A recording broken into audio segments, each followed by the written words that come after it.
ఈ రోజు ఒక కార్యక్రమాన్ని జగన్మోహన్ రెడ్డి గారు ఇంట్రడ్యూస్ చేయడం జరిగింది. Recalling Chandrababu's manifesto. చంద్రబాబు మేనిఫెస్టోని గుర్తుకు తెస్తూ అంటూ ఈ క్యూఆర్ కోడ్ ఉంటుంది.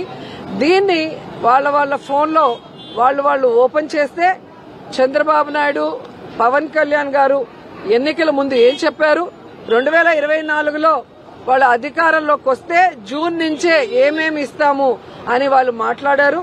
అండ్ ఏ ఆంక్షలు లేకుండా ప్రతి ఒక్కరికి కూడా మేము అందజేస్తాం, మేము ఇచ్చిన మేనిఫెస్టోని అని చెప్పడమే కాకుండా జగన్మోహన్ రెడ్డి గారు ఇచ్చినవి కూడా మేము కంటిన్యూ చేస్తామని చెప్పి ఈరోజు ఈ రాష్ట్రంలో ఉన్న ప్రతి ఒక్కరిని ఎలా మోసం చేశారో ప్రతి ఇంటికి తీసుకెళ్లే కార్యక్రమాన్ని ఈరోజు శ్రీకారం చుట్టడం జరిగింది.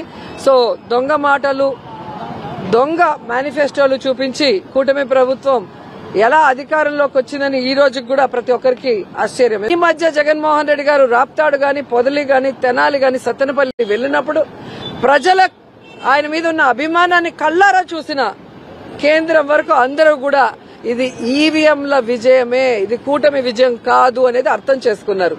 అందుకే ఈరోజు కూటమి ప్రభుత్వంలో ఉన్న వాళ్ళకి భయం వేసి జూన్ 18లో అది ప్రైవేట్ వెహికల్ కింద ఆయన పడ్డాడు, కానీ ఏమీ జరగలేదు.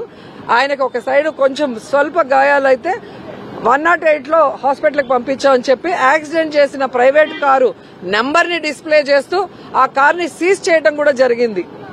మళ్ళీ జూన్ 22కి ఎలా మారింది? జగన్మోహన్ రెడ్డి గారు కారు కింద ఒక తలకాయ దొల్లినట్టు వాళ్ళు ఒక వీడియోని సోషల్ మీడియాలో రిలీజ్ చేసి దాని మీద షర్మిల గారితో, పయ్యావల్ గారి కేశవతో, అలాగే చంద్రబాబు నాయుడు గారు హోంమంత్రి ఎలా మాట్లాడిన తర్వాత ఎస్పీ గారు అవును జగన్ గారి కారు కిందే జరిగింది అని మాట్లాడారు అంటే మీరు అర్థం చేసుకోవాలి. ఇదంతా కూడా జగన్ గారికి వస్తున్న జన సపోర్ట్ ని చూసి జలసీతో చేస్తున్నదే.